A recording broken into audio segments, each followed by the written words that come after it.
참 적응하기가 참 어렵습니다. 주일날 형제 자매님들이 함께 교제하고 좀 얼굴들 뵈야 되는데 참 이런 시간이 오래 지속되면 우리 믿음이 연약한 분들이 많이 식어지지 않을까 많은 걱정이 되고 있습니다. 우리 함께 기도하겠습니다. 고마우신 아버지 하나님, 하나님의 그 큰 사랑과 은혜를 감사합니다. 마지막 이때 하나님께서 말씀하신 그대로 처치의 기근과 온역이 있겠다고 주님께서 말씀하신 그대로 우리가 사는 이 세대가 코로나19 감염병으로 인해서 많은 어려움들을 겪고 있습니다. 함께 모이지 못하고 함께 교제하지 못하고 또 우리가 서로를 위해서 얼굴을 볼 수 없는 이 시대가 되었습니다. 하나님께서 이런 기회를 우리에게 주신 것은 분명한 뜻이 있고 목적이 있는 줄을 잘 알고 있습니다. 우리가 먼저 주님의 그 온전한 뜻과 목적을 알게 해주시고 참으로 우리가 주님 오실 시기가 다 됐다는 것을 알고 더욱 마음을 강하게 하며 담대히 갖게 해주셔서 더욱 하나님의 말씀을 굳게 믿고 이 말씀대로 온전히 순종하는 삶을 살아가는데 조금도 부족함이 없도록 하나님 인도해 주셔서 참으로 이 어려운 시기에 도리어 우리 형제 자매님들에게는 그 말씀이 우리 마음에 즐거움이 되게 해주시고 큰 기쁨이 되게 해주셔서 참으로 더욱 하나님에 대한 굳건한 믿음을 갖게 되는 그런 시기가 될 수 있도록 하나님 인도해 주시기를 기도합니다. 특별히 어려운 가운데 있는 형제 자매님들 계시는지 우리가 함께 돌아보게 해주시고 어려운 분들이 계시다면 우리가 함께 기도하고 격려하며 또 함께 도울 수 있도록 하나님 인도해 주시기를 기도합니다. 또 오늘 이 귀하게 이 말씀 앞에 나온 우리 형제 자매님들 비록 영상으로 말씀을 듣고 계시지만 더욱 마음을 단정하게 해주시고 하나님께서 말씀하시는 그 말씀을 마음과 뜻을 다하여 말씀을 잘 경청하실 수 있도록 도와주시며 이 말씀이 우리 삶 가운데 꼭 이루어지기를 간절한 소원과 기도 가운데 들을 수 있도록 하나님 인도해 주시기를 기도합니다. 또 오늘 귀한 시간도 온전히 하나님께 부탁을 드리며 예수 그리스도 이름으로 기도했습니다. 아멘. 우리 말씀 로마서 12장 말씀을 좀 보겠습니다.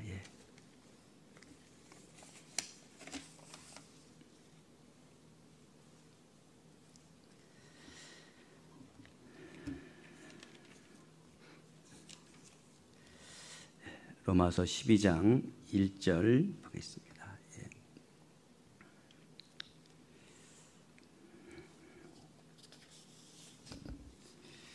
같이 영상 앞에 계신 우리 형제자매님들도 함께 더 큰 소리로 한번 같이 읽어볼까요?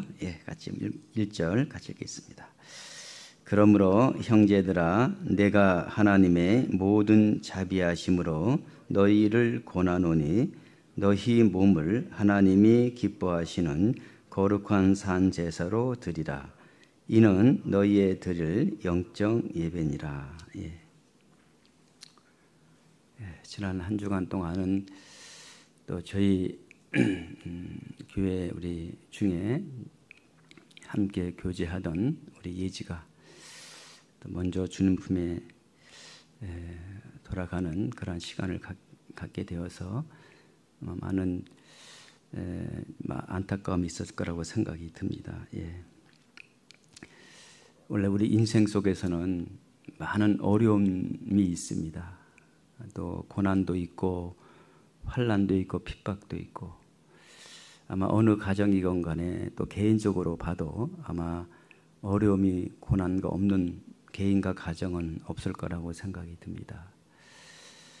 그 중에 가장 큰 고난과 고통과 슬픔이 있다면 함께 하던 가족이 먼저 보내는 그 슬픔은 아마 이 세상에서 가장 큰 고통과 슬픔이 아닌가 생각이 듭니다. 예. 아마 그런 고통은 우리가 인간적으로 어떤 말을 해도 그 위로와 또 격려가 되지 못할 거라고 생각이 들어요.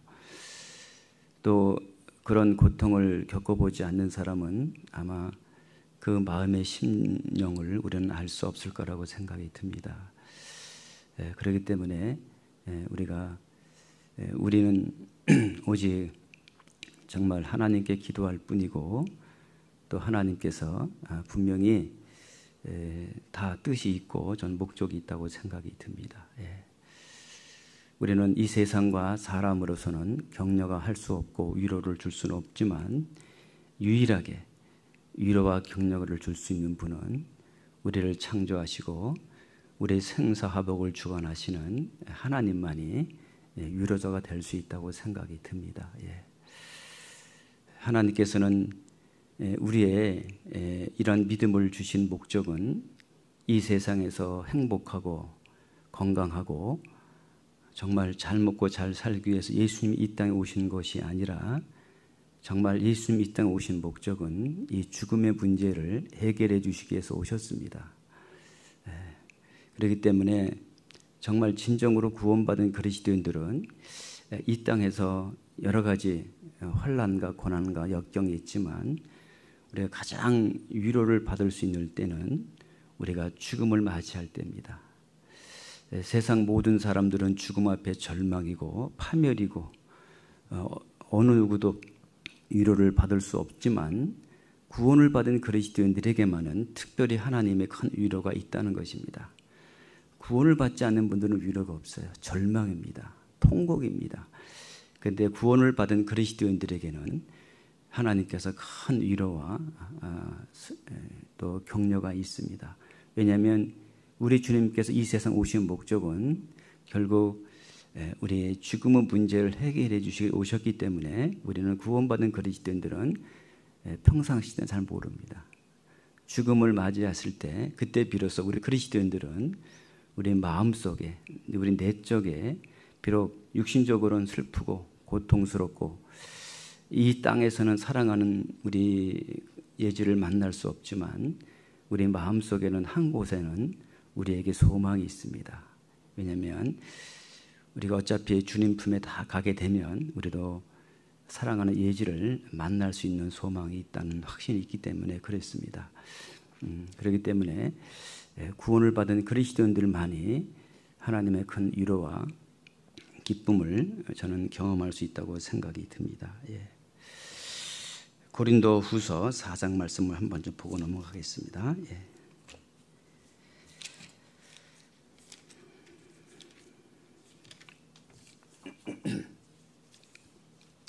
4장 16절. 우리가 평상시에 이런 말씀들을 많이 듣고 있지만 실제 평상시는 잘 말씀이 마음에 닿지 않을 거예요. 이런 어려움이 왔을 때 이런 말씀들은 우리에게 큰 위로가 됩니다. 4장 16절 보겠습니다. 그러므로 우리가 낙심하지 아니하노니 겉사람은 후피하나 우리의 속은 날로 새롭도다.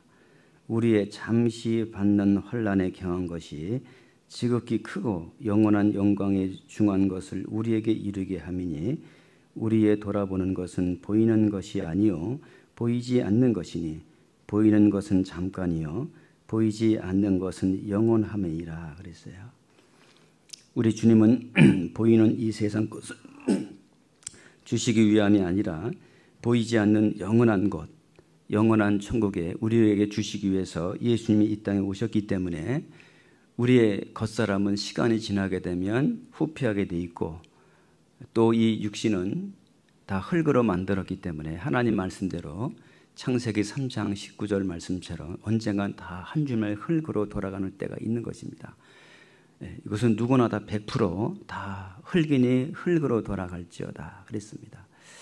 그런데 전도서에 있는 말씀처럼 인생의 호는 위로 올라가고 짐승의 호는 아래고 땅으로 내려가는 줄을 누가 알랴. 사람은 알지 못하는 것이 있어요. 사람은 죽음은 끝나는 거라고 생각하는데 하나님께서는 죽음이 끝이 아니라 우리 인생의 혼은 하나님께 돌아갑니다. 그래서 하나님께 돌아가서 하나님을 만나서 정말 진리를 깨닫고 구원을 받은 그리스도인들에게는 눈물도 없고 고통도 없는 영원한 천국에서 하나님과 함께 영원히 사는 것입니다. 그래서 하나님은 우리에게 보이지 않는 것을 주시기 위함입니다. 그래서 17절 말씀처럼 우리의 잠시 받는 환난에 겨한 것이 지극히 크고 영원한 영광에 주한 것을 우리에게 이루게 합니다. 이 세상 살아가는 동안 잠시의 환난입니다. 잠시의 고난입니다. 잠시의 슬픔이에요. 하지만 우리에게는 영원한 영광이 더 중요합니다. 그렇기 때문에 우리는 이 말씀을 믿고 믿음으로 살아가는 사람이기 때문에 우리에게는 육신은 한편으로는 서운하고 마음 아프지만 우리 마음속 깊은 영혼은 하나님의 큰 위로가 있는 것입니다. 그래서 5장 1절에 보면 만일 땅에 있는 우리의 장막집이 무너지면 하나님께서 지으신 집 곧 손으로 지은 것이 아니요 하늘에 있는 영원한 집이 우리에게 있는 줄 아나니 그랬어요. 만일 우리의 장막집, 이 세상 살아가는 동안에 우리는 이 육신이라는 장막집을 살고 있는 것입니다. 이 육신 속에 내가 살고 있는 거예요. 이 장막집이 무너지게 되면, 이 장막집이 한 줌의 흙으로 돌아가게 되면 하나님께서 지으신 집, 영원한 집, 하나님의 손으로 지으신 집, 그 영원한 집으로 우리가 이사를 가게 되는 것입니다. 2절에 보면 과연 우리가 여기 있어 탄식하며 하늘로부터 오는 우리 처소로 덧입기를 간절히 사모하니 이렇게 입음은 벗은 자들로 발견되지 않으려 함이라 그랬어요. 우리가 육신을 입고 이 땅에 살고 있지만 이 육신은 이 땅에 사는 동안의 탄식입니다. 고통입니다. 질병과 육신의 고통 속에 탄식하며 살고 있습니다. 하지만 우리가 잠시 육신을 벗게 되면 우리는 하나님의 영원한 집으로 돌아가게 되는 것입니다. 7절에 보면 이는 우리가 믿음으로 행하고 보는 것으로 하지 아니함이라. 그리스도인들은 보는 것으로 사는 사람이 아닙니다. 하나님의 말씀을 100% 믿고 또 이 말씀대로 우리 영혼의 모든 문제가 이루어질 걸 믿고 지금까지 믿음으로 살아왔고 또 앞으로도 믿음으로 살아가는 것입니다. 우리는 지금까지 하나님의 말씀을 여러분들이 암송하고 묵상하시면서 모든 말씀들이 이것이 하나의 지식과 이론이 아니라 실제적으로 이루어지는 사실들입니다. 그래서 우리는 이제는 구원을 받은 이후에 우리 그리스도인들이 해야 될 일이 있다면 이 구원이 얼마나 크고 넓은지를 알고 있기 때문에 이제는 우리를 위해서 살아가는 것이 아니라 우리를 구원해 주신 주님의 뜻대로 살아가는 것이 그리스도인들의 삶의 목표입니다. 이제는 그리스도인들의 삶의 목표 또 목적이 바뀌어 있습니다. 구원받기 전에는 오직 내 자신, 내 가정, 나만의 성공만 위해서 살아왔던 우리들이 참으로 진리를 깨닫고 구원을 받게 되면 우리는 내가 사는 목적이 나를 위해 살아가는 인생이 아닙니다. 내 행복을 위해 살아가는 사람이 진짜 아닙니다. 완전히 바뀌어지는 거예요. 그래서 우리에게는 구원을 받고 나면 이제는 삶의 의미와 목적을 알게 되고 또 과거에 살던 삶의 목적이 완전히 바뀌어지게 되어 있는 것입니다. 오늘 그 말씀이 우리에게 주어지는 말씀이라고 생각이 들어요. 구원받은 그리스도인들은 이제는 어떻게 살아야 될까? 하나님의 말씀은 이론과 지식이 아니라 실제적으로 몸으로 살아야 되는 것입니다. 이 말씀이 우리 몸으로 살아지 않는다면 그 사람은 거짓일 거예요. 참으로 진리를 깨달은 사람이 아닐 거예요. 그리고 참으로 이 말씀을 하나님의 말씀이라고 믿지 않은 사람일 수도 있습니다. 이 말씀이 우리 몸으로 들어지지 않는다면 그것은 거짓입니다. 우리가 성경을 읽고 암송하고 묵상하고 성경을 배우는 목적은 결국 이 몸으로 실천하기 위해서, 이 몸으로 하나님 말씀대로 하나님께 드려지기 위해서 우리가 이 말씀을 배우는 것입니다. 이 말씀이 우리의 읽기만 하고 암송만 하고 묵상만 하고 이 몸으로 하나님께 드려지지 않는다면 우리는 하나님에 대해서 배울 수 없습니다.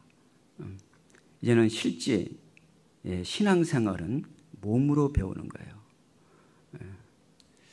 KTX라는 그 엄청난 성능 좋은 기차가 그 레일 위에 있을 때 엄청난 속력을 내는 것처럼 구원받은 그리스도인들이 하나님의 말씀이라는 그 위에 신앙생활에 실천하고 순종할 때 우리에게는 엄청난 하나님의 능력이 나타나는 것입니다.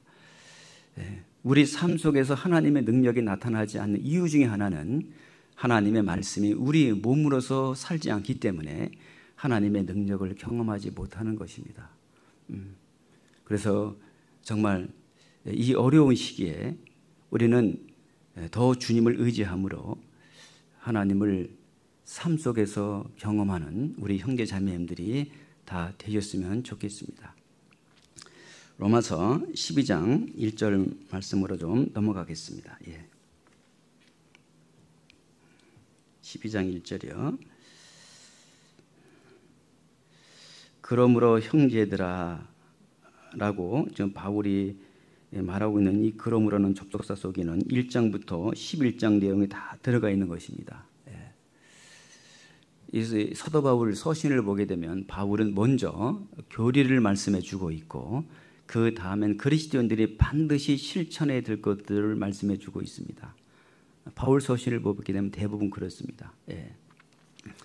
우리가 로마서 1장부터 쭉 11장까지 읽어보게 되면 우리 사람은 전적으로 타락된 죄인으로 태어나서 또 사람은 본성적으로 하나님을 두기를 싫어하는 마음이 있기 때문에 하나님께서 그들을 상실한 마음대로 내어 버려두기 때문에 사람들은 하나님께서 합당치 못한 일을 하게 하셨습니다.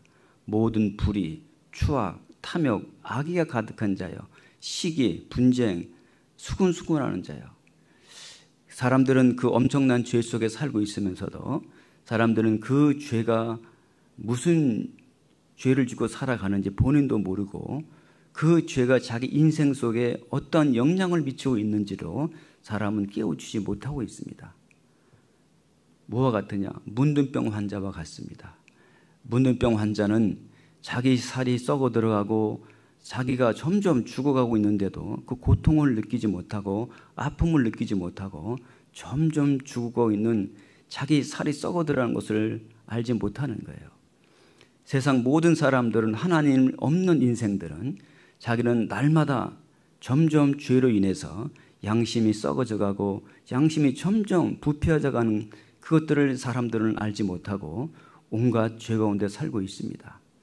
그래서 이 로마서는 하나님께서 전적으로 선언하는 겁니다. 사람은 의인은 한 사람도 없다. 한 사람도 없다. 기록된 바 모든 사람은 다 죄인이다. 하나님을 찾는 자도 없고 그랬습니다. 선을 행하는 자는 없는 하나도 없다. 전적으로 타락되어 있다.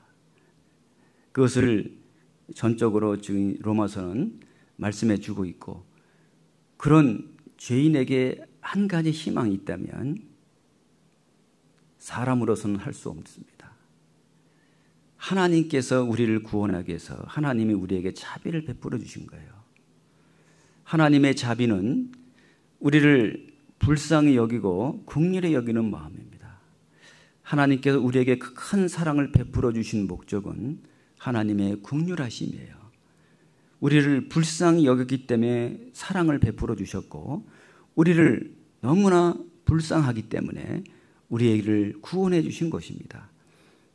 하나님의 자비가 아니면 우리들은 한 사람도 구원을 받을 수 없는 사람입니다. 그러므로 형제들아 하나님의 모든 자비하심으로 너희를 권한다. 자비하심으로 너희를 권한다. 하나님은 우리에게 요구하시는 것이 있습니다. 마태복음 9장에 보게 되면 하나님은 긍휼을 원하고 제사를 원치 아니하며 그랬어요. 하나님은 긍휼을 원한다. 하나님은 우리에게 자비를 원한다. 우리에게 제사를 원치 않는다. 하나님은 오늘 죽어갈 우리에게 하나님께 헌금을 한들, 하나님께 내 일생을 바쳐서 하나님께 봉사를 한들 하나님은 그걸 받지 않으시는 것입니다. 하나님은 우리에게 그 제사를 원치 않습니다. 하나님이 우리에게 원하시는 것은 하나님의 자비를 베풀어 주시는 거예요. 우리에게. 그 자비를 경험하지 않은 사람은 하나님을 따라갈 수가 없고 또 자기 몸을 하나님께 드릴 수도 없고 하나님의 뜻대로 살아갈 수가 없는 것입니다. 모든 신앙의 근본은 하나님의 자비를 경험하는 거예요. 하나님의 자비를 경험하지 못하는 사람은 우리는 종교 생활이지 절대적으로 신앙 생활은 할 수가 없습니다. 마태복음 12장 7절에도 나는 자비를 원하고 제사를 원치 않는다. 하나님은 자비를 원한다. 하나님은 제사를 원치 않으신다. 너에게 하는 이 말의 뜻은 무엇인지 너는 분별하라는 거예요. 하나님은 구약에 보게 되면 이스라엘 민족을 선택했습니다. 그들에게 말씀을 맡겼습니다. 하지만 그들은 하나님의 말씀을 맡았으면서도 그 말씀에 순종하지 않고 온갖 우상 숭배하고 죄에 빠졌습니다. 그럴 때마다 하나님은 그에게 징계를 했고 또 그들이 돌이키게 되면 하나님이 또 사랑과 공유를 베풀어 주셨습니다. 그들은 끝없이 하나님 앞에 범죄하고 우상 숭배했지만 하나님은 그들을 끝없이 은혜를 베풀어 주시고 끝없이 그들에게 사랑을 베풀어 주셨습니다. 하나님이 이스라엘 민족들에게 그렇게 끝없이 사랑과 은혜를 베풀어 주신 것은 바로 하나님의 자비이기 때문에 그렇습니다. 신명기 4장 31절에 우리는 잘 아는 말씀입니다. 내 하나님은 자비하신 하나님이라. 내 하나님은 자비하신 하나님이다. 그가 너를 버리지 않겠다. 그가 너를 멸하지 않겠다. 너 열조에게 맹세하신 언약을 내가 잊지 않겠다. 하나님은 이스라엘 민족을 위해서 약속을 해주셨습니다. 하나님은 자비하신 하나님이다. 너희를 멸하지 않겠다. 너희를 버리지 않겠다. 내가 열조에게 한 말씀을 내가 잊어버리지 않겠다. 끝까지 자비를 베풀겠다는 거예요. 하나님의 자비가 아니었다면 이스라엘 나라는 지금 없어질 것일 거예요. 지금도 이스라엘 민족을 전 세계 강대국이 된 것은 그들이 강해서가 아니라 하나님의 자비입니다. 하나님의 말씀대로 하나님께서 그들을 버리지 않고 하나님께서 그들에게 약속한 말씀대로 하나님은 전 세계 머리가 되게 하고 꼬리가 되지 않게 하셨습니다. 그것이 하나님의 자비입니다. 우리 주님께서는 자비 하나님이시에요. 그래서 늘 시편에 보게 되면 여호와는 은혜로우시며 여호와는 자비하신 하나님이시며 하나님께서는 우리에게 끝없이 자비를 베풀어 주신 분입니다. 여러분, 이 자비는 한 번의 자비가 아니에요. 날마다 우리에게 자비를 베풀어 주신 분이에요. 그래서 에레미야 선지자는 에레미야가 3장 22절 23절에 이런 말씀이 있습니다. 여호와의 자비와 긍휼이 무궁하심으로 이것이 아침마다 새로우니 여호와의 자비와 긍휼이 무궁하심으로 하나님은 여호와의 자비와 긍휼이 무궁하신 하나님이십니다. 무궁하신 하나님이시에요. 아침마다 새로우니 아침마다 새롭다. 그래서 여호와의 자비와 긍휼이 무궁하심으로 우리가 진멸되지 아니합니다. 이스라엘 민족이 진멸되지 않는 이유는 어디에 있습니까?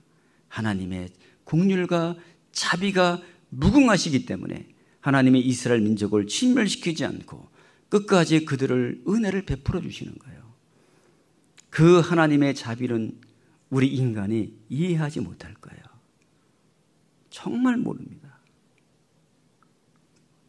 사도 바울은 하나님의 자비, 하나님의 은혜가 무엇인지를 아셨던 거예요. 그래서 이 사도 바울이 그 하나님의 자비가 얼마나 큰지 알았기 때문에 바울은 남은 생에 그 하나님의 자비에 대한 보답하는 삶이었습니다. 그게 보답하는 삶이에요. 그래서 시편 78편 한번 보겠습니다. 시편 78장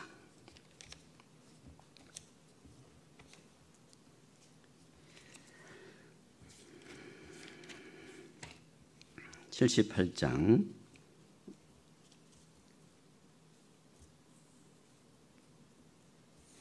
38절 좀 보겠습니다.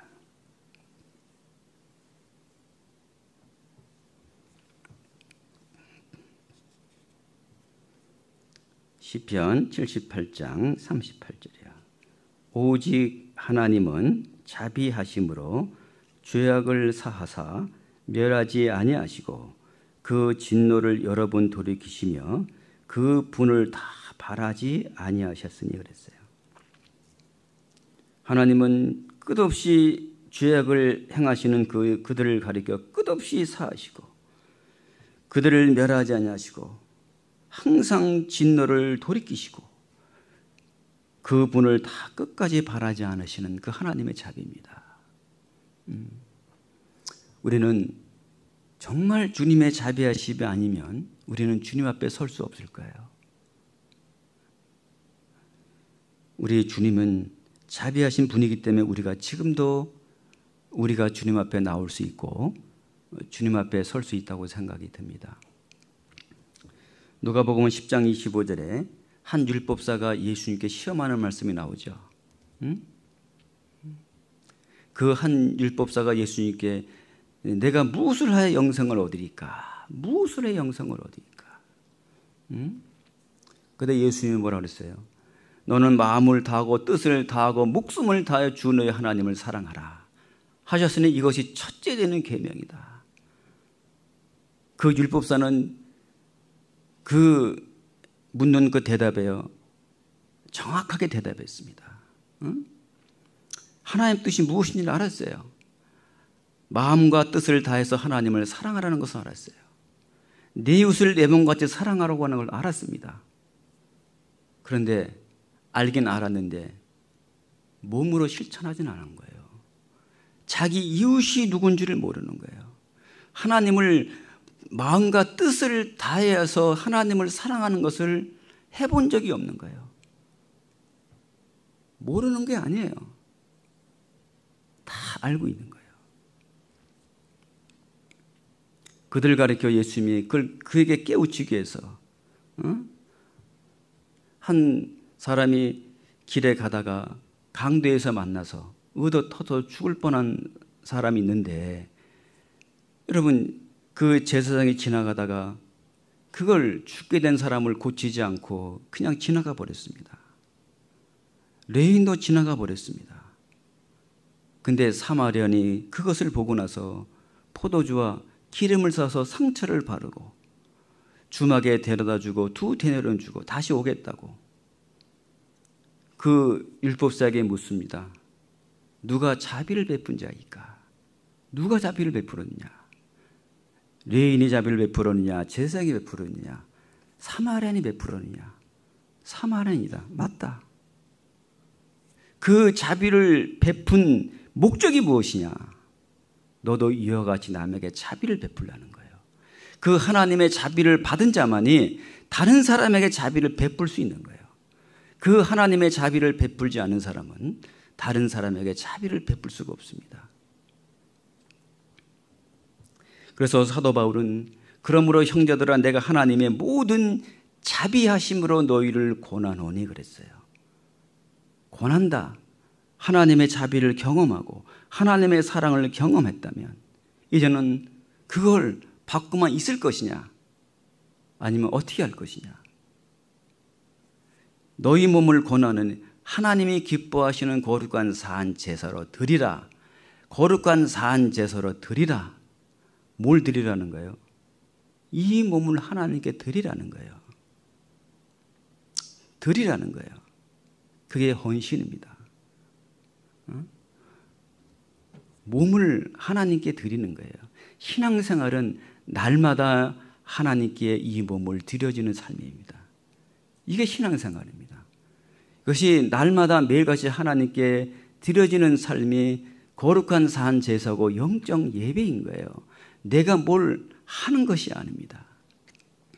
하나님께서 우리에게 그 자비를 베풀었기 때문에 그 주님의 사랑을 우리에게 주셨기 때문에 하나님은 그 사랑을 준 목적이 있는 거예요. 우리에게 자비를 베풀어 주신 목적이 있는 거예요. 이 몸 갖고 자비를 베풀고 이 몸을 갖고 주님의 사랑을 베풀라고. 그래서 하나님이 우리를 구원해 주신 것입니다. 로마서 12장 보겠습니다.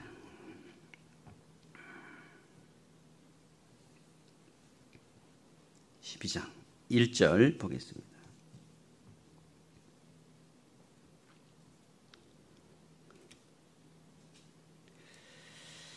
그러므로 형제들아 내가 하나님의 모든 자비하심으로 너희를 권하노니 너희 몸을 하나님이 기뻐하시는 거룩한 산제사로 드리라 그랬어요. 너희 몸을 하나님이 기뻐하시는 거룩한 산제사로 드리라. 거룩한 산제사요. 이젠 이 몸을 하나님께 날마다 드려지는 삶입니다. 신앙생활입니다. 거룩한 산제사. 김은 거룩한 산제사가 무엇이겠습니까? 거룩은 지난번에 말씀드렸잖아요. 거룩은 구별이라고요. 분리된 거예요. 내 생각대로 내 경험대로 살아가는 것이 아닙니다. 내가 윤리적으로 도덕적으로 바르게 깨끗하게 살아가는 것이 아닙니다. 우리는 구별된 삶은 레위기 11장 말씀처럼 되새김질하고 구별된 삶입니다. 하나님의 말씀대로 구별된 삶을 살아가는 거예요. 그 말씀대로 살지 않는 것은 여러분 구별된 삶이 아닙니다.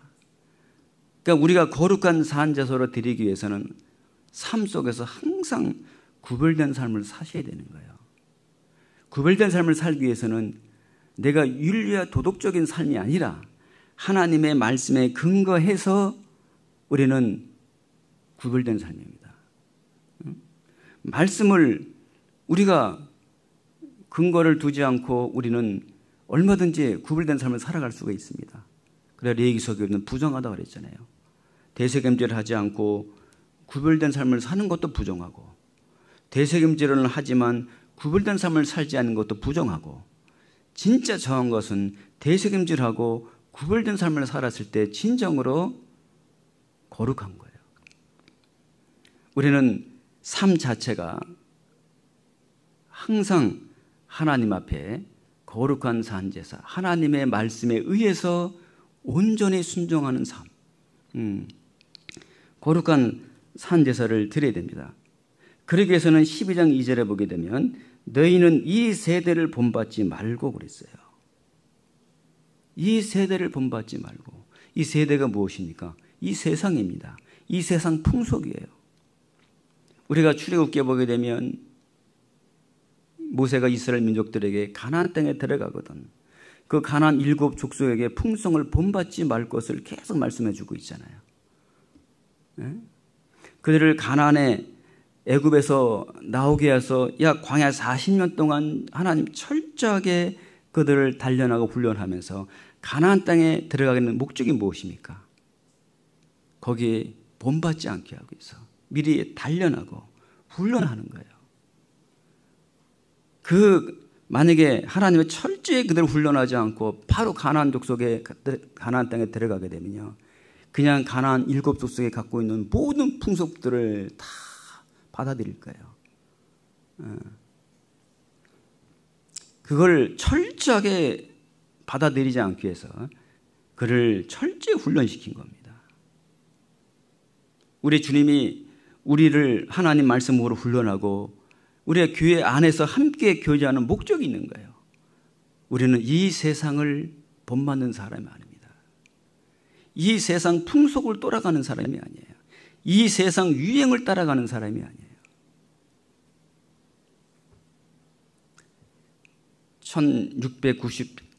1693년도경에 이 스위스나 이 독일에서요, 그리스도인들을 큰 핍박을 했었습니다. 그 유아 세례를 일반에서는 이 기독교에서는 유아 세례를 주잖아요. 유아 세례를 주고, 근데 사실은 성경에 유아 세례라는 말이 없잖아요. 그래서 진짜 근본적인 신앙주의인들은 그 유아 세례를 인정하지 않습니다. 그 유아 세례 받았다 할지라도 그가 구원을 받게 되면 그들을 또 침례를 준 거예요. 그걸 인정하지 않은 거예요. 인정하지 않으니까 기독교 천주교에서 그들을 가리켜 제세례파라고 불러준 거예요. 응? 저희들은 우리가 세례를 줬는데 또 세례를 준다는 거예요. 그러면서 그 교황이 법을 내렸습니다. 왜? 그 제세례파를 다 죽이라고. 죽이라는 법을 내린 거예요. 그들은 그 죽음 앞에서도 죽어가면서도 그걸 타협을 하지 않았습니다. 세상과 그 따라가지는 않았던 거예요. 그래서 그들이 그 핍박을 피해서 도망간 곳이 어디냐면 미국에 있는 펜실베니아라는 그 아마시라는 마을이 있습니다. 네. 저도 이제 인터넷을 보다가 그 마을을 딱 보고 나서요.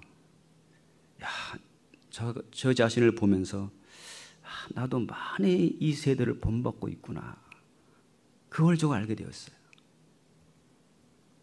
그들은 이 세상을 본받지 않기 위해서요. 그건 뭐 어디 뭐 너무한 것 같기도 하더라고요. 자동차도 타지 않고 전기도 쓰지 않고 스마트폰, 컴퓨터, TV 모든 것들을 다 거절합니다. 그들은 지금도 마차를 타고 다니더라고요. 오직 하나님의 말씀대로 살고 이 세대를 본받지 않기 위해서 그들은 어떠한 지식보다는 어떠한 미덕을 더 중요시하고 정말 삶을 온전히 하나님의 말씀대로 많은 지식보다는 이 말씀대로 살기를 철저히 살아가고 이 세상을 따라가지 않더라고요. 풍속을 따라가지 않더라고요.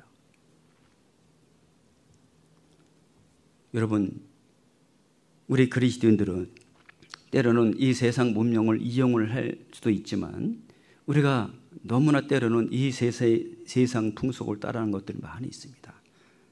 특별히 우리 젊은 청년들. 여러분, 세상 사람 유행 따라가지 마십시오. 그건 신앙 그리스도인들의 모습이 아닙니다. 그거를 거절을 할 수 있어야 되는 거예요. 아무리 내가 육신적으로 원하도 철저하게 그것을 딱 끊어야 되는 겁니다.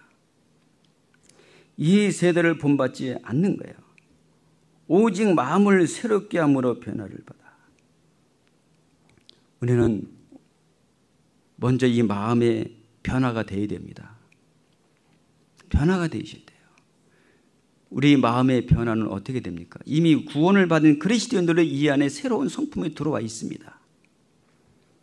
그 새로운 성품이 들어와 있지만 하나님의 마음이 들어와 있지만 그 마음에 구체적으로 하나님의 말씀으로 그 마음이 더 넓어져야 됩니다. 그래서 우리는 잠언에 있는 말씀처럼요. 하나님 말씀을 늘 기억하고 항상 그 말씀을 내 눈에서 떠나지 않는 이유 중에 하나가 뭐냐면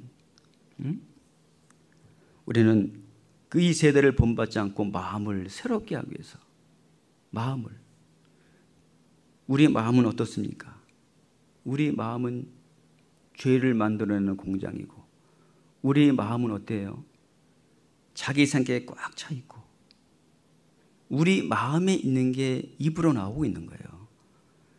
마음에 선이 가득하면 선이 나오고 악이 가득하면 악이 나오고 이기주의가 가득하면 이기주의가 나오는 거예요. 그리스도인들은 이 마음에 말씀이 가득하면 하나님 말씀이 나오는 거예요. 그래서 그리스도의 말씀이 너희 속에 풍성히 거하여 그때 우리의 시와 찬미가 나오는 거예요. 신령한 노래가 나오는 거예요.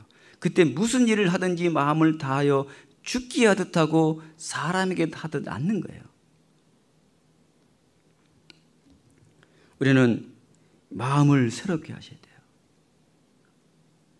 잠언 한 절만 보겠습니다. 잠언 6장.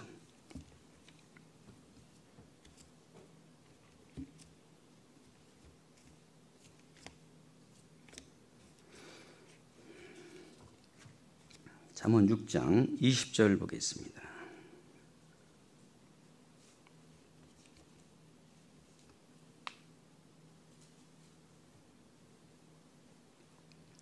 6장 20절 보겠습니다. 내 아들아, 내 아비의 명령을 지키며 내 어미의 법을 떠나지 말고 그것을 항상 내 마음에 새기며 내 목에 매라.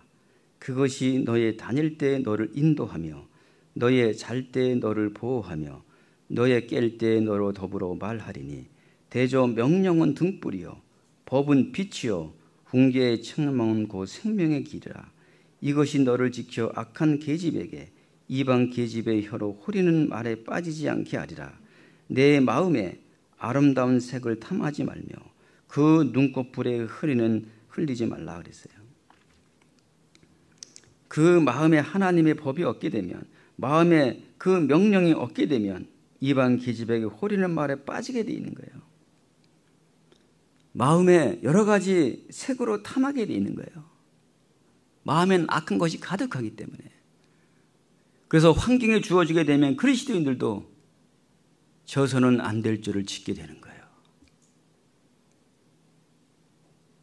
항상 목에 매야 되는 거예요. 하나님의 말씀으로 우리 마음의 변화가 항상 일어나야 돼요. 날마다. 우리가 하나님 말씀 여러분들 묵상하는 말씀들이요. 매일같이 한번 정말 묵상해 보셔요. 매일같이 계속 그 말씀만 가지고도 날마다 우리에게 새로운 것을 경험하게 하실 거예요. 같은 말씀인데 새로운 걸 경험하게 될 거예요. 그 말씀 속에 하나님께서 주시는 정말 능력들을 하나하나 경험하게 되실 거예요. 그리고 그것들을 자기 몸을 쳐서 순종하는 걸 배우신다면 하나님의 능력이 우리는 경험할 수 있다고 생각이 듭니다. 우리는 마음에 이 말씀이 변화가 되고 마음에 말씀이 있다면 마음에 즐거움이 있습니다. 그리스도인들이 이 즐거움으로 사는 거예요. 그리스도인들은 이 즐거움이 없다면 그리스도인이 아닙니다, 여러분들. 종교생활 아니에요.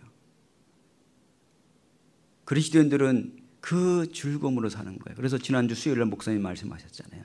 그리스도의 평강이 너희 마음을 주장하게 하라. 평강을 위하여 너희가 한 몸으로 부르심을 받았느니 평강이 너희 마음을 주장하게 하라. 그 평강이 어떨 때 내 마음이 주장됩니까? 말씀이 내 안에 있을 때. 그 말씀이 내 마음에 기쁨이 될 때. 그 말씀에 순종될 때 우리 평강을 유지하는 거예요.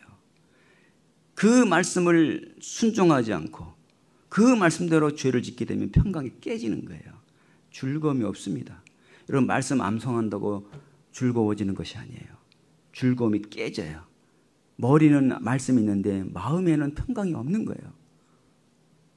왜? 그 말씀대로 순종하지 않으면 평강은 하나님 주신 거거든요. 주님이 주시잖아요. 주께서 내 마음에 두신 기쁨이라는 것은 하나님이 주시는 거예요. 그런데 그 말씀대로 알고는 있지만 온전히 그 마음에 순종하지 않으면 하나님은 내 마음에 기쁨이 없는 거예요. 사라지는 거예요.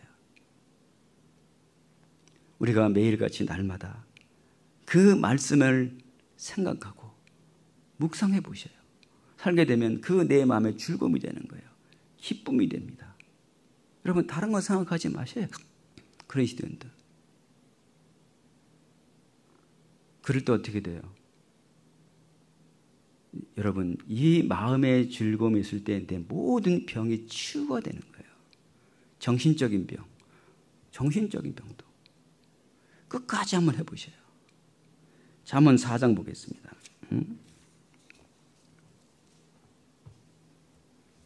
4장 10절 보겠습니다. 4장 10절이야. 내 아들아 들으라, 내 말을 받으라 그랬어요. 뭘로 받아요? 마음으로 받으라는 거예요. 그리하면 내 생명의 해가 길리라. 내가 지혜로운 길로 내게 가르치었으며 정직한 첩경으로 너를 인도하였은즉 다닐 때 내 걸음이 곤란하지 아니하겠고 달려갈 때 실족하지 아니하리라. 훈계를 굳게 잡아 놓치지 말고 지키라. 이것이 내 뭐라 그랬어요? 생명이다. 이것이 내 생명이다. 여러분, 그리스도인들은 이게 생명이에요. 하나님의 말씀을 마음으로 받고 굳게 잡아 놓치지 말아야 돼요. 이것이 내 생명이라 그랬어요.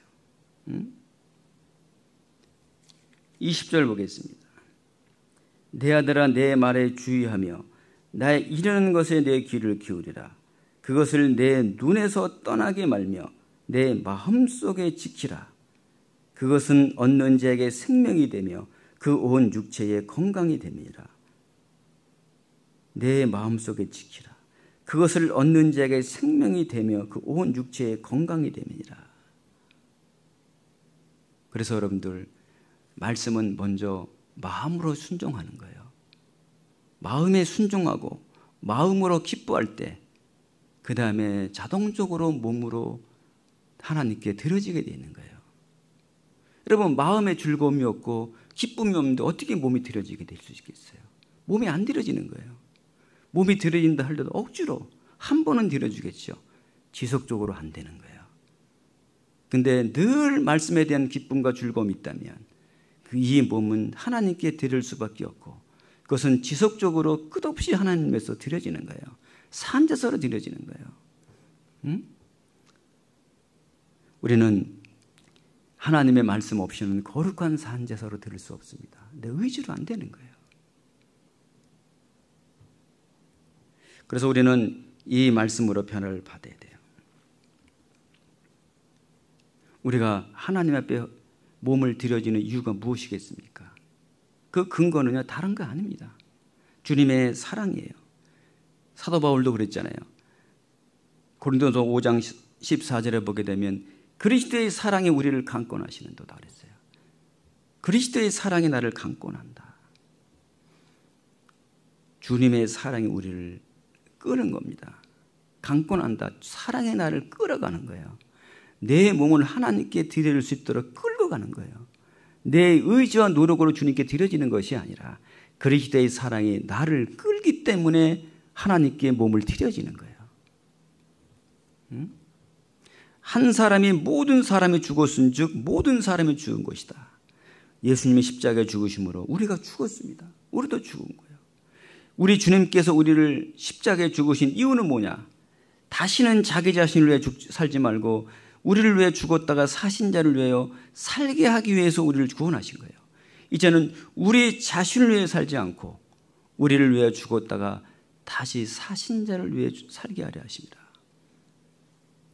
우리 주님은 우리에게 큰 사랑을 베풀어 주신 것은 이제는 우리 자신을 위해 살아가는 것이 아니라 우리 자신을 위해서 죽으신 주님을 위해서 살라고 우리를 구원하신 거예요. 우리는 그걸 알아야 됩니다. 그래서 사도 바울은 고린도후서 5장 16절 17절에도 이제는 누구도 사람을 육체대로 사람을 알지 않기로 작정했다 그랬어요. 그런즉 누구든지 그리스도 안에 있으면 새로운 피조물이라. 이전 것은 지나갔으니 보라 새 것이 되었도다. 이제는 우리 주님이 과거에 어떻게 살았든 간에 묻지 않으시고 그리스도의 능력으로 새 사람을 만들어서 이제는 새 사람이 만들었다면 새 사람답게 살아가는 거예요. 그리스도인들이 새 사람답게 살아가는 것이 어떻게 살아가는 것입니까? 이제는 자기 생각, 자기 의지, 노력으로 살아가는 삶이 아니라 그리스도의 사랑에 의해서 내 몸을 하나님께 날마다 드려지는 삶입니다. 날마다 드려지는 거예요. 날마다 드려지는 거예요. 사도 요한은 요한일서 3장에 보게 되면 보라 아버지께서 어떠한 사랑을 우리에게 주사 그랬어요. 보라 아버지께서 어떠한 사랑을 우리에게 주사 우리가 하나님의 자녀라 일컬음을 얻게 하셨는고. 우리는 하나님의 자녀라는 일컬음을 얻게 되었습니다. 근데 어때요? 지금은 사람들이 하나님의 자녀로 인정하지 않습니다. 언제 나타납니까? 우리가 주님 앞에 갔을 때 나타나는 거예요. 그래서 주를 향하여 이 소망을 가진 자마다 그의 깨끗하신 것 같이 자기를 깨끗하게 하니라. 그 천국에 대한 소망을 가진 자, 그 사랑을 받은 자는 그 하나님의 사랑을 알기 때문에 그분의 깨끗하신 것 같이 자기를 깨끗하게 살고자 하는 소망이 있는 거예요.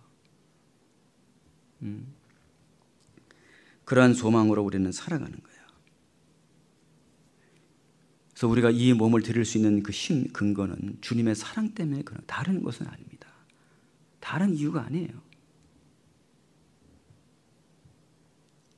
그러므로 형제들아 내가 하나님의 모든 자비하심으로 너희를 권하노니 그랬잖아요. 너희 몸을 하나님이 기뻐하시는 거룩한 산제사로 드리라. 이는 너희들을 영적 예배니라. 영적 예배. 그리스도인들은 날마다 영적으로 예배드리는 삶이에요. 영적으로. 많은 분들은 이 몸의 교회에 오면 하나님 좋아하시는 줄 알아요. 좋아하시죠. 근데 마음은 천리 멀리 떨어져 있다면 하나님은 뭐라고 그랬어요? 바리새인 같은 사람, 외식자예요 그럴 거예요. 응? 바리새인 외식하는 사람들을 예수님 날마다 책망했잖아요. 응? 그들은 겉은 아름답게 보이고 겉은 정말 사람들에 보이고 옳게 보이라고 아름다워 보였지만 그 속은 온갖 더러운 것이 가득한 거예요. 그래서 예수님은 그들의 책망했습니다. 화 있을진저 외식하는 서기관들과 바리새인들이여 회칠한 무덤 같으니 너희는 속은 온갖 더러운 것이 가득하면서 마음만 가득하면서 겉만 꾸민 거예요. 여러분 그 몸으로 하나님께 어떤 제사를 드렸던 어떤 예배를 드렸던 세상 사람들 말하는 교회 다니는 사람들 말하는 어떤 예배를 드렸던 하나님 그걸 받으시겠습니까? 안 받으시잖아요. 구원을 받지 않는 모든 주님께 드려지는 예배는 다 아무것도 아닙니다. 하나님이 그걸 받아주지 않으시는 거예요. 먼저 영적으로 구원을 받아야 되고 참으로 우리가 이 세상에서 진정으로 삶의 의미와 목적을 아는 거예요. 삶의 의미와 목적을 안다는 것은 무엇입니까? 이제는 구원받기 전에는 오직 내 자신만을 살았어요. 근데 구원받고 나면 목적이 바뀌었어요.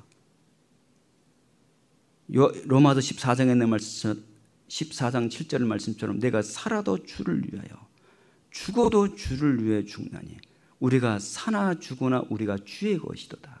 이제는 주인이 바뀌었어요. 주의 것이도다. 이 몸은 주님의 것이에요. 이제는 우리가 이 세상 살아가는 모든 것이 물 한 모금 먹은 것부터 잠자는 것부터 휴식하는 모든 것이 오직 하나님의 영광을 위해서 살아가는 거예요. 이제는 내 생각대로 자기 마음대로 살아가는 삶이 아니라 말 한마디 하는 것부터 행동 하나 하나님께 영적으로 예배 드리는 거예요. 우리는 그리스도인들은 삶 전체가 예수님 오기 전에 오셔서 그 사마리아 길로 지나가다가 수가라는 지역에 갔을 때 그 여인의 우물가에 물을 끼는 모습을 보고 예수님이 그들에게 찾아갔습니다. 예수님이 그들을 향해서 나에게 물 좀 달라고 했을 때 그 사마리아 여인은 거들떠 보지도 않았습니다. 예수님이 그를 향해서 뭐라고 얘기했습니까? 너희는 이 물을 먹는 자마다 항상 목마르거냐? 내가 주는 것은 영원히 목마르지 아니하리니 영원히 목마르지 않겠다. 그 여인은 그 말의 의미를 몰랐습니다. 그런 물이 있으면 얼마나 좋겠어요. 영원히 목마르지 않은 그 물이 있다면 우물가에 물길로 안 올 거 아닙니까? 그 예수님은 요한복음 4장에 보면 그 말씀하셨잖아요. 영원히 목마르지 않겠다. 그러면서 예수님이 너희는 지금 이 산에서도 말고 예루살렘에서도 말고 진정으로 예배할 때가 오나니 곧 이때라. 그들은 예루살렘 성전에 가서 하나님께 예배를 드렸습니다. 성전에 가서. 이제는 주님이 오시고 난 주님이 죽으시고 참으로 부활하신 이후에는 우리 주님께서 예루살렘에서도 말고 이 산에서도 말고 진정으로 예배할 때가 온다. 신령과 진정으로 예배할지니 그랬어요. 신령과 진정으로 예배할다. 정말 이제는 우리가 하나님은 한 곳에 계셔서 우리가 예배를 잡수시는 하나님이 아니라 신령과 진정으로 예배할 때가 온다. 신령. 이제는 성령에 의한 그 생활, 삶 전체가 하나님께 드려지는 신령한 제사가 되어야 되는 거예요.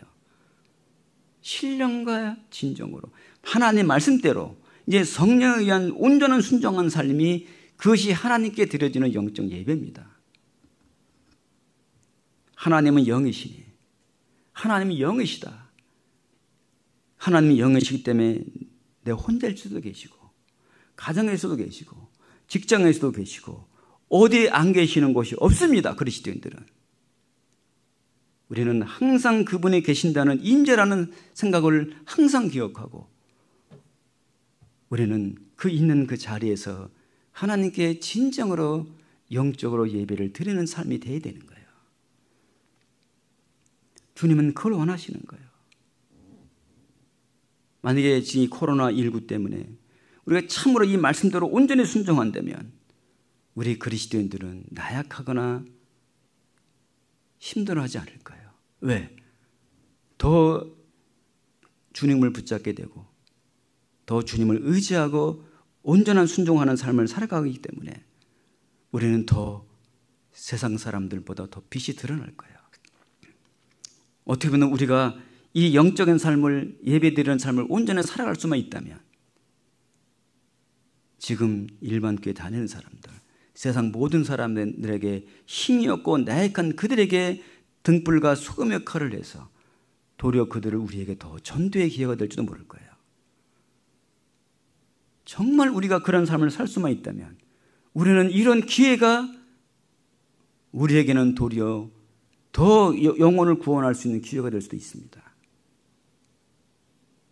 왜? 거기에 물들지 않거든요. 그리스도인들은요 정말 그런 거예요. 요한복음 4장 보겠습니다.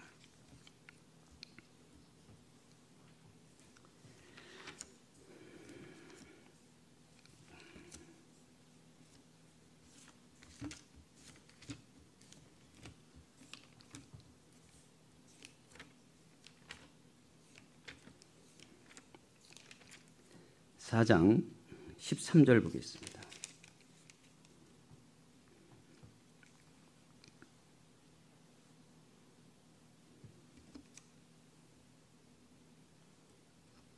(4장) 13절이에요. 예수께서 대답하여 가라사대 이 물을 먹는 자마다 다시 목마르려니와 내가 주는 물을 먹는 자는 영원히 목마르지 아니하리니 나의 주는 물은 그 속에서 영생하도록 솟아나는 샘물이 되리라.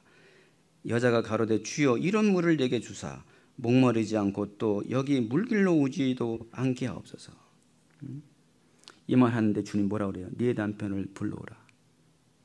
네 남편 5이 있는데요. 예. 그들은 진정한 남편이 될 수가 없는 거예요. 진정한 남편은 예수님밖에 없습니다. 예. 24절 보겠습니다. 하나님은 영이시니 예배하는 자가 신령과 진정으로 예배할지니라 그랬어요. 하나님은 영이시다. 예배하는 자가 신령과 진정, 그 신령은 정말 성령에 의해서만 살아가는 거예요. 그게 우리가 성령에 순종하는 삶이 온전한 주님께 드려지는 예배의 삶이 될 거예요. 우리는 진리를 사모하고 그 진리로 순종하려면 성령의 역사가 일어나 있어야 됩니다. 성령의 역사가 없이는 우리가 온전히 순종할 수가 없습니다. 우리는 하나님의 말씀대로 삶으로 몸을 들임으로 순종함으로 우리는 하나님께 드려지는 삶이 되어지는 거예요. 이것이 내 의지가 아닙니다. 하나님의 성령으로만 되고 하나님의 말씀으로만 드려지는 삶이지 내 의지와 노력으로 되는 것은 아닌 거예요. 우리는 하나님께 진정으로 예배드리는 삶이 된다면 골로새서 3장 23절 말씀처럼 무슨 일을 하든지 마음을 다하여 죽기 하듯 하고 사람에게 하듯 하지 말라. 사람에게 하듯 하지 말라. 무슨 일을 하든지 정말 우리가 날마다 이런 삶을 산다면 우리는 사람을 보고 일을 하지 않을 거예요. 교회 안에서 많은 봉사가 있습니다. 그 전적으로 하나님께 헌신된 사람이 하나님을 위해서 봉사할 수 있는 거예요. 자기를 철저하게 헌신되지 않는 사람들이 자기 의지로 봉사하게 되면 어떻게 돼요? 나중엔 자기 믿음의 분량에 넘게 되면 신앙이 도리어 타락하게 되는 거예요. 신앙이 떨어지는 거예요. 우리 주님은 우리가 자기 몸을 온전히 드려지는 사람이에요. 우리는 하나님을 보고 하나님께 드려지는 삶입니다. 이게 봉사입니다. 그래서 무슨 일을 하든지 마음을 다하여 죽게 하듯 한다. 작은 봉사 하나라도 우리는 주님께 하듯 마음을 다해서 주님의 사랑과 주님의 자비를 생각하며 우리의 드려지는 그 작은 거, 주님께 우리가 받은 자비와 사랑을 비교하거든 정말 눈곱만큼도 안 되는 건데 그걸 갖고 우리가 누구한테 하나님께 봉사한다는 말을 할 수가 없잖아요. 묵묵히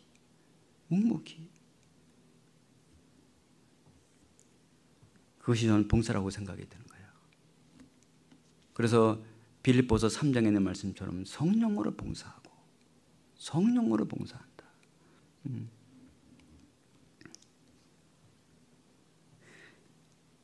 참으로 우리가 이 성령으로 순종하는 삶을 통해서 하나님께서 교회를 세워가는 거예요. 교회를 세워갑니다. 여러분, 내 자신을 믿음을 성장시키는 이유는 내 자신을 위해서가 아닙니다. 내 몸을 드리고 순종하면 순종할수록 하나님은 나를 교회 안에서 성장시켜주고 키워가면서 하나님께서는 이 교회를 성장시켜가면서 교회를 통해서 하나님 일하시잖아요.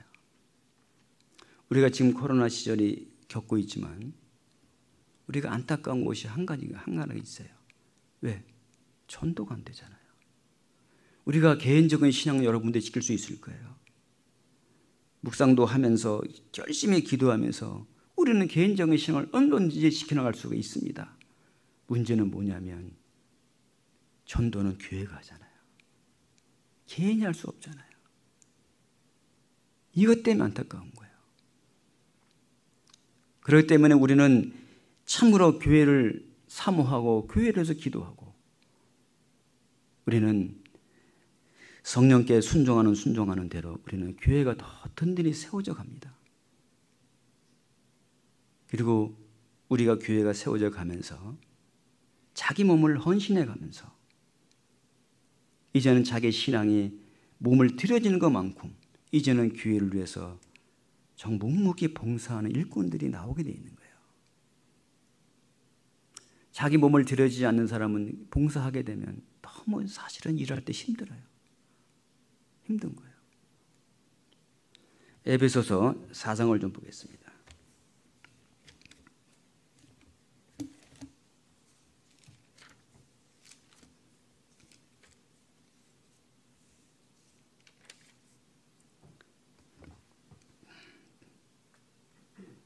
(4장) 7절 보겠습니다.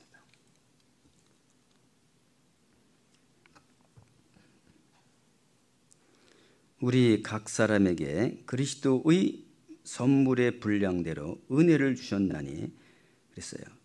우리가 하나님께서는 각 사람에게 그리스도의 선물의 분량대로 은혜를 주셨다. 선물, 은혜.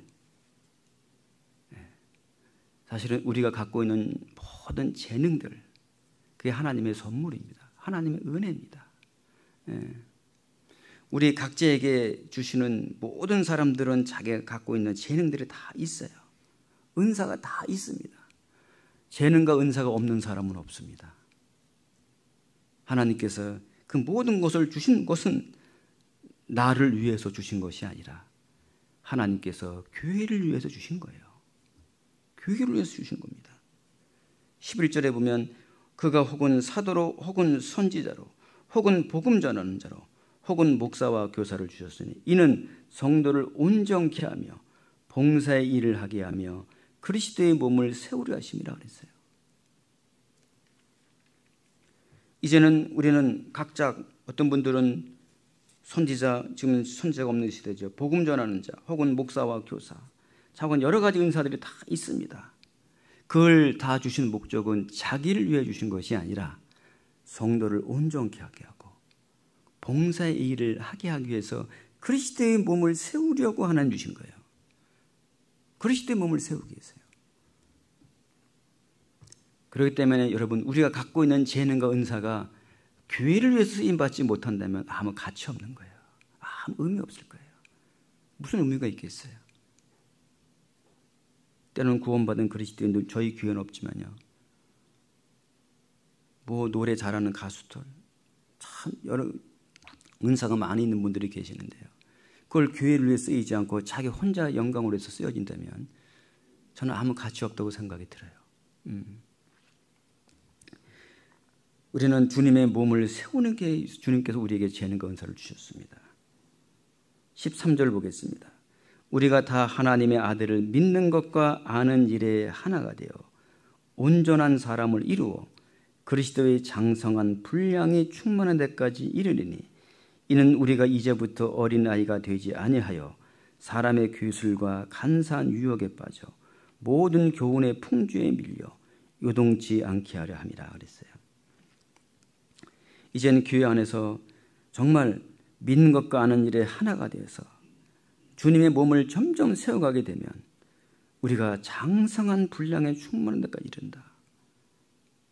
그리스도의 장성한 분량에 이를 때까지 우리가 각자가 성장이 될 거예요. 여러분, 우리가 갖고 있는 재능과 은사를 통해서 교회가 하나가 돼서 함께 봉사했을 때 그때 교회가 몸에 세워진다는 의미가 뭡니까? 우리 각자가 장성한 믿음의 분량에 이른 데까지 성장이 되는 거예요. 우리가. 근데 그걸 내가 갖고 있는 재능을 갖고 주님의 몸된 교회인데 사용하지 않고 봉사하지 않는다면 1년에 가도 10년에 가도 항상 어린아이 신앙입니다. 어린아이 신앙이에요. 15절에 보면 오직 사랑 안에서 참된 것을 하여 범사에 그에까지 자랄지라. 범사에 그에까지 자랄지라. 그는 머리는 곧 그리스도라 그랬어요. 점점 자라가는 거예요. 하나님은 교회를 모든 재능과 은사를 맡은 재능을 주시고 하나님은 그 모든 재능과 은사를 다 교회를 세워가는데 하나로 쓰셔서 그 교회를 세워가시는 거예요. 하나님이. 교회를 세워가면서 교회가 자라가면서 점점 우리의 신앙이 점점 그리스도의 장성한 분량에 이른 데까지 자라가고 점점 우리의 신앙이 성장해 갑니다. 근데 여러분, 우리가 갖고 있는 것 같고요, 말씀 많이 배우고 봉사하지 않고 그 주님의 몸된 교회를 세우는데 자기가 들여지지 않는다면 여러분의 신앙이 자라질 않아요. 자라지 않습니다. 항상 어린아이 신앙이 되는 거예요. 그래서 우리는 정말 하나님의 몸된 교회를 세우기 위해서 하나님께서 우리를 여러 가지 은사를 주셨습니다. 지난주 여러분 교회에 대해서 공부했죠. 고린도전서 12장 11절. 몸은 하나인데 많은 지체가 있고 몸의 지체가 많으나 한 몸과 같이 그리스도도 그러하니라. 몸은 하나인데 많은 지체가 있다. 몸은 지체가 많은데 한 몸이다. 지체가 하나로 연결되어 있지 않는다면 아무 의미가 없는 거예요. 아무 의미가 없습니다. 그가 갖고 있는 재능이 무슨 의미가 있겠습니까? 갖고 있는 은사가 무슨 의미가 있겠습니까? 아무 의미가 없습니다. 그 몸으로서 하나가 돼서 사용되어질 때 의미가 있습니다. 사용되어지는 거예요. 그래서 참으로 하나님께 이 몸을 드려지는 거예요. 우리는 마태복음 25장에 보면 달란트 비유가 납니다. 우리 주님께서 어떤 5달란트, 3달란트, 1달란트 주면서 하나님께서 그에게 돌아와서 장사하고 나서 뭐라 그래요? 5달러 남긴 자에게는 착하고 충성된 종아, 착하고 충성된 종아라고 칭찬합니다. 착하고 충성된 종이다. 착하다는 말은 뭐예요? 정말 바나바도 착한 사람을 그랬잖아요. 사도행전 11장에 보게 되면 그 착한 사람이 인간적인 착한 의미가 아니라 하나님 말씀대로 착한 온유한 마음으로 말씀을 받고 그 말씀대로 순종하는 게 착한 거예요. 누가복음 8장 15절 여러분 암송하셨잖아요. 좋은 땅에 있다는 것은 착하고 좋은 마음으로 말씀을 듣고 지키어 인내를 결실하는 자다. 착하고 좋은 마음으로 말씀을 듣고 그 다음에 지키어 인내로 결실한다. 참으로 우리가 마태복음 25장의 말씀처럼 우리도 주님 앞에 갔을 때 우리에게 준 재능이 있을 거예요. 달란트가 있습니다. 우리 주님 앞에 가게 되면 뭘 할 거예요? 착하고 충성된 종아, 내가 너에게 맡겨준 그 재능을 잘 관리했다. 주님의 몸된 교회에 세우는데 정말 함께했다 하고 착하고 충성된 종이라고 칭찬받을지, 어떤 사람들은 악하고 게으른 종아 하고 우리에게 책망을 받을지 지금은 모를 거예요.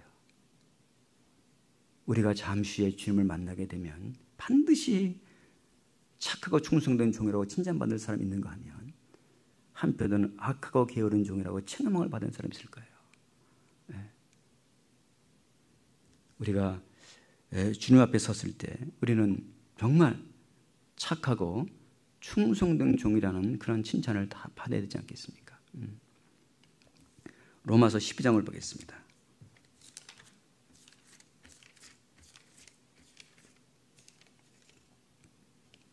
로마서 12장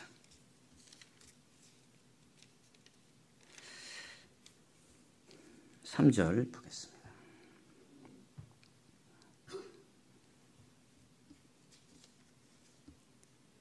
내게 주신 은혜로 말미암아 너희 중 각 사람에게 말하노니 마땅히 생각할 그 이상의 생각을 품지 말고 오직 하나님께서 각 사람에게 나눠두신 믿음의 분량대로 지혜롭게 생각하라 그랬어요.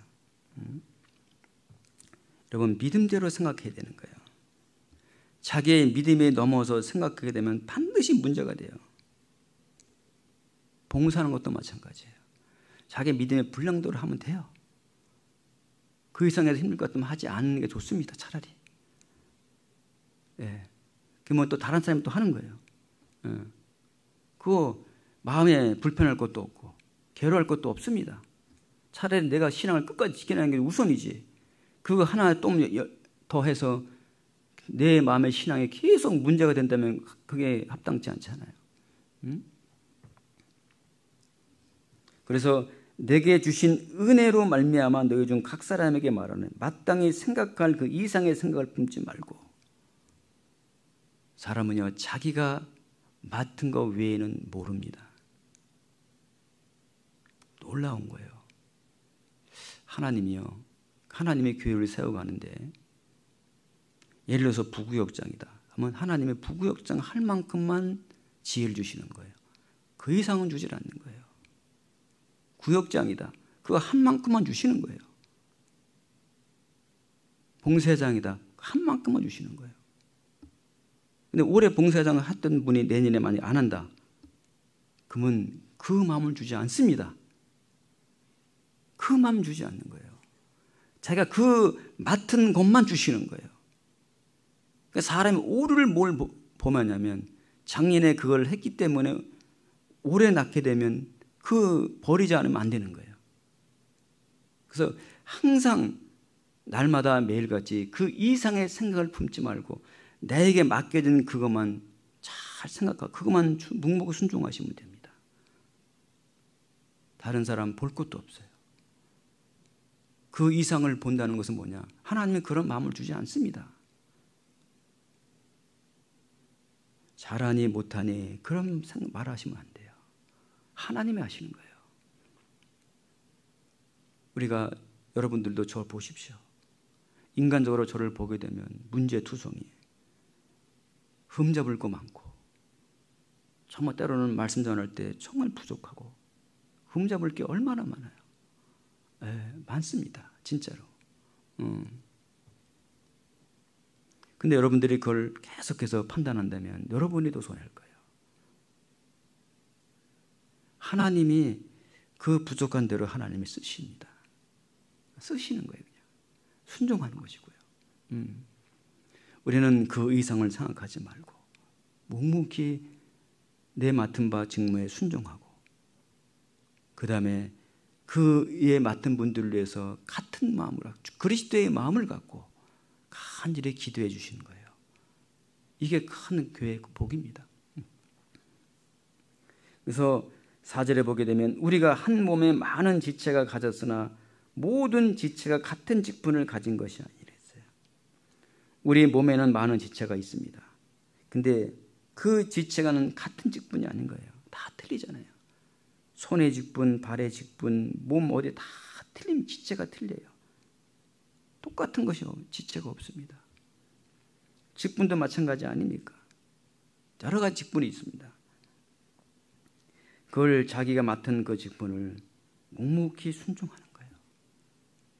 그럴 때 우리는 5절 말씀처럼 이와 같이 우리 많은 사람이 그리스도 안에서 한 몸이 되어 서로 지체가 되었느니라. 서로 지체가 되어온다는 말은 무엇입니까? 이제는 서로가 필요성을 느끼는 거예요. 그 형제 없으면 나가 안 되고 나도 없으면 그 형제가 안 되는 거예요. 모든 지체는 다 연결되어 있기 때문에, 다 하나이기 때문에 서로 필요한 겁니다. 형제자매를 서로 존중히 여기고 서로 귀중히 여겨야 됩니다. 왜? 그 형제가 없으면 내가 힘이 없어요. 아무것도 할 수 없는 거예요. 그래서 우리는 한 몸이 되어 서로 지체가 되는 거예요. 6절에 보면 우리에게 주신 은혜대로 받은 은사가 각각 다르니 혹 예언이면 믿음의 분수대로, 혹 섬기는 일이면 섬기는 일로, 혹 가르치는 자면 가르치는 일로, 혹 권유하는 자면 권유한 일로, 구제하는 자는 성실함으로, 다스리는 자는 부지런함으로, 긍휼을 베푸는 자는 즐거움으로 할 것이라 그랬어요. 다 틀리잖아요. 어떤 분들은 잘 섬기는 분이 계셔요. 그 잘 섬기는 분을 볼 때는 잘 섬기지 않은 분을 볼 때 판단이 되는 거예요. 왜 저럴까? 근데 그게 잘못한 거예요. 하나님이 나에게는 특별히 잘 섬기는 은사를 주신 거예요. 재능을 주신 거예요. 그것만 그 형제를 잘 섬기면 되는 거예요. 다른 분들은 잘 섬기는지 못하는 이유가 있는 거예요. 그걸 은사를 주지 않았기 때문에 그런 거예요. 그래서 우리는 기도해 드시고, 도리어 우리가 섬기는 은사를 받은 그분이 도리어 그 사람을 잘 섬겨야 되는 거예요. 그럴 때 그분이 그 섬김을 받고 그분도 또 다른 사람을 섬기게 되는 거예요. 왜? 내가 하나님 준 은사가 있거든요. 그러니까 서로가 그렇게 되면, 서로가 맡은 재능과 은사를 정말 각자가 교회를 묵묵하게 되면 우리는 다 평등하게 될 거예요. 잘 혹 가르치는 자면 가르치는 일로. 어떤 분은 잘 가르치는 분 계시잖아요. 교회를 위해서 하나님께서 그런 분들은 또 교사를 주시고, 때로는 말씀 전하를 전도인으로 부를 수도 있을 거예요. 잘 가르치는 분들은. 특별히 하나님 준 은사잖아요. 또 권유하는 자는 권유한 일로, 구제하는 자는 성실함으로. 어떤 분들은 남을 잘 구제하는 분들 계시잖아요. 특별한 은사입니다. 그런 분들이 계셔요. 우리 교회 형제들 보면. 어떤 분들은 특별히 잘 섬기고 잘 구제하고 잘 대접하고, 각자가 다 틀리시더라고요. 우리는 하나님께서 자기에게 주신 것만 묵묵히 하면 돼요. 그걸 갖고 다른 사람을 절대적으로 잘하니 못하니 판단을 하면 되지 않습니다. 자기가 맡겨진 것만 묵묵히 하시면 되는 거예요. 다스리는 자는 부지런함으로, 긍휼을 베푸는 자는 즐거움으로 할 것이라. 사랑엔 거짓이 없나니 악을 미워하고 선에 속하라. 형제를 사랑하여 서로 우애하고 존경하기를 서로 먼저 하며 부지런하여 게으르지 말고 열심을 품고 주를 섬기라 그랬어요. 이제 우리가 이 받은 은사를 하나님 주셨다면, 이걸 갖고 이제는 형제를 부지런히 섬기고 사랑하고, 이제는 부지런히 교회를 위해서 그 준 은사를 갖고 우리는 주님을 섬기는 거예요. 예. 이것이 우리의 신앙생활입니다. 예. 그래서 우리는 내 힘과 내 노력으로 무엇을 하는 것이 아니라, 우리는 12장 1절 2절 말씀처럼 우리는 이 몸을 하나님이 기뻐하시는 거룩한 산제사로 드리는 거예요. 너희의 영적 드릴 영적 예배니라. 날마다 매일같이 하나님께 예배를 드리며 드리는 삶입니다. 이걸 우리가 지금까지 여러분들이 암송 묵상한 말씀들이요, 다 연결되어 있는 겁니다.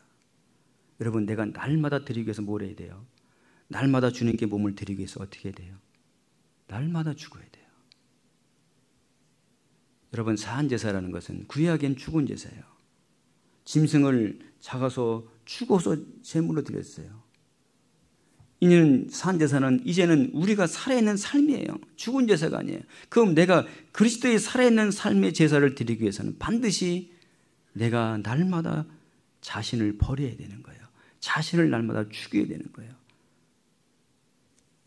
그 지난주 말씀하셨잖아요. 곧 무리에게 이르시되 아무든지 나를 따라오려거든 자기를 부인하고 날마다 제 십자가를 지고 나를 쫓을 것이다. 날마다 자기를 부인해야 됩니다. 자기를 버려야 되는 거예요. 십자가를 지고, 십자가를 벗어나라고 했어요? 지라고 그랬습니까? 십자가는 지고 가는 거예요. 진다는 말의 의미예요. 지금 내가 당면한 여러 가지 문제들을 묵묵히 지고 가는 거예요. 불평하지 않고, 원망하지 않고, 누구를 탓하지 않고, 하나님이 나에게 준 그 고난의 그 무거운 십자가를 짊어지고 묵묵히 주님의 십자가를 바라보고 그걸 지고 가는 거예요. 그럴 때 우리가 주님을 배워가는 거예요. 그럴 때 우리가 주님께 산제사가 되어지는 거예요. 그걸 벗고 어떻게 주님께 산제사가 되겠습니까? 안 되는 거예요. 그것을 짊어지고 가는 거예요. 그걸 짊어지고 갔을 때 여러분 베드로전서 1장 15절 16절 말씀에 되는 거예요.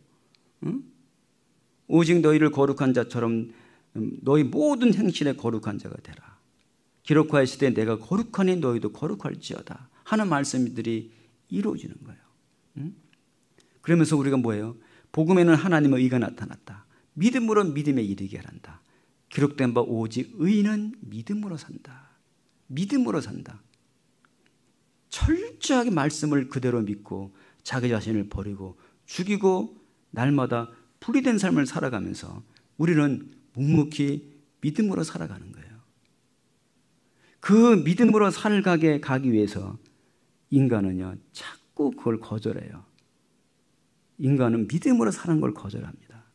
편한 걸 요구하고 육신적인 걸 요구하고 내가 원하는 거, 내가 하고 싶은 거를 자꾸 그걸 가려고 속성이 있는 거예요.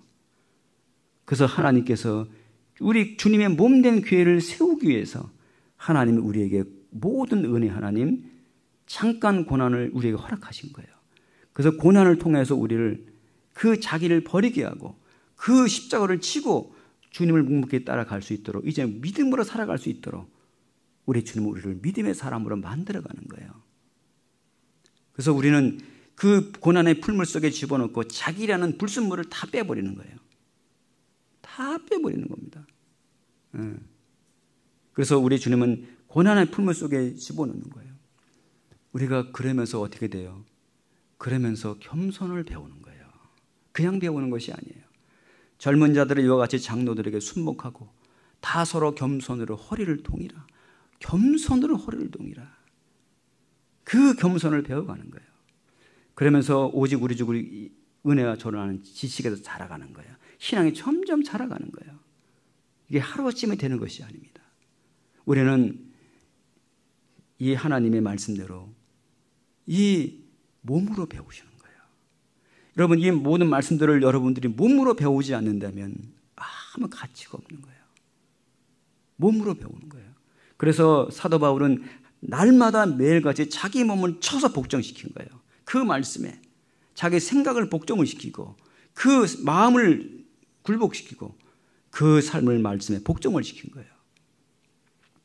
이게 산제사고 그게 헌신입니다. 우리는 그런 삶을 통해서 우리는 이 세대를 본받지 않고 세상 풍속을 본받지 않고 날마다 하나님의 우리의 마음을 변화가 되게 하셔요. 날마다. 놀랍습니다. 그렇게 되면 정말 아무도 좌로나 우로나 보질 않게 되고 오직 하나님 한 분만 바라보면서 묵묵히 가게 되는 거예요. 묵묵히 가요. 우리는 평생토록 이걸 배우시는 거예요. 평생토록. 그래서 신명기 17장 19절 말씀처럼 평생에 자기 옆에 두고 읽어서 그 하나님 여호와 경외하기를 배운다. 하나님을 경외하기를 배운다. 여러분, 우리가 하나님을 경외하는 삶을 살질 않아요. 진짜 하나님을 경외하는 삶을 살아간다면 우리 그리스도인들은 엄청난 변화가 있을 거예요. 그 율법의 모든 말과 규를 지켜 행하는 거예요. 순종하는 걸 배우는 거예요. 그럴 때 잘하나 우러나 추추지 않습니다. 명령에 떠나지 않는 거예요.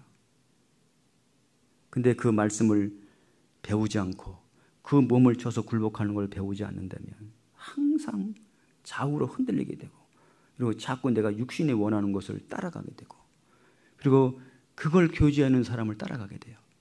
내가 원하는 걸 잘 교제해주고 내 마음에 맞는 사람들 따라가게 되는 거예요. 그래서 나중에 어떻게 돼요? 꼭 그렇게 살아야 되냐고, 꼭 그렇게 순종해야 되냐고.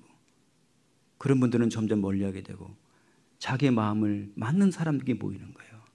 이게 교회의 타락의 시작입니다. 여러분, 교회 타락이 하루아침에 이루어지는 것이 아니라 그런 것들이 서서히 물이 들어가는 거예요. 서서히.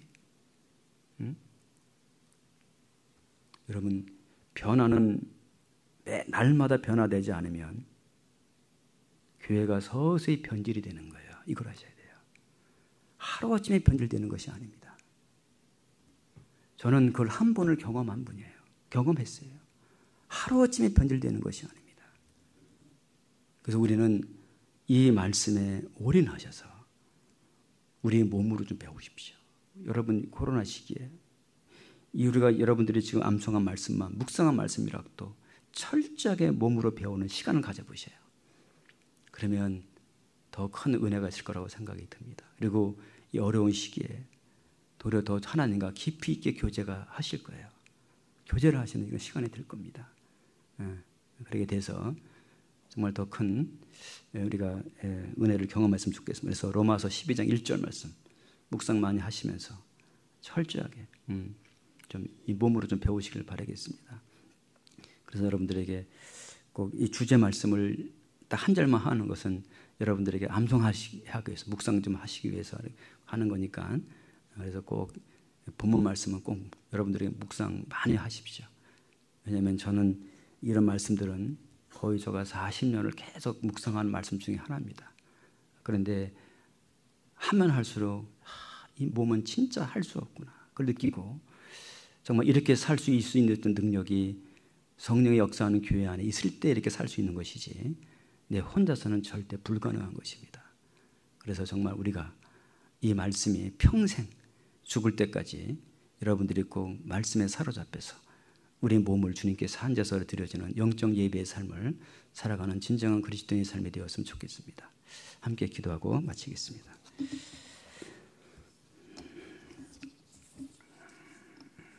고마우신 하나님 아버지, 우리들은 주님을 떠나서 온갖 방황하며 죄를 물먹던 졌으며 하나님께서 우리를 상실한 마음대로 내어버려 둔 상태에서 온갖 악한 것과 더러운 짓만 하고 살아왔던 죄들이었습니다. 하지만 하나님이 우리를 불쌍히 여겨주셔서 우리를 큰 자비를 우리에게 베풀어 주셔서 그 큰 사랑으로 우리를 구원해 주시고 우리 죄를 영원히 용서해 주시고 또 우리를 영원히 용서해 줄 뿐만 아니라 하나님의 능력인 성령님을 우리 마음속에 내주해 주시고 이젠 우리가 새 사람답게 살아갈 수 있도록 하나님께서 지혜와 능력을 우리에게 베풀어 주심을 참으로 감사합니다.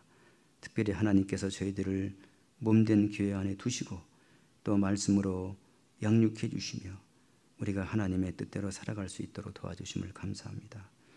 오늘 말씀처럼 평생 하나님 앞에 거룩한 산제사를 드리는 삶, 영적 예배를 드리는 삶이 흐트러지지 아니하도록 날마다 하나님의 말씀과 참으로 기도 가운데 날마다 자기를 부인하고 날마다 주님 내 십자가를 지고 묵묵히 주님을 따라가는 저희들이 될 수 있도록 하나님 인도해 주셔서 이제는 이 어렵고 힘든 이 세대에 우리가 더 그리스도의 빛을 발하여 참으로 많은 어려움과 혼란 속에 있는 사람들을 더욱 복음을 전하는 그러한 기회가 될 수 있도록 도와주시기를 기도합니다. 특별히 학예 수양회 때 많은 영혼들을 하나님 앞에 드릴 수 있도록 도와주시기를 기도합니다. 오늘 이후에 있을 우리 칭조부 세시 교제 임원 모임도 함께 할 수 있도록 하나님께서 인도해 주시기를 간절히 기도하며 이 모든 말씀을 예수 그리스도 이름으로 기도했습니다. 아멘.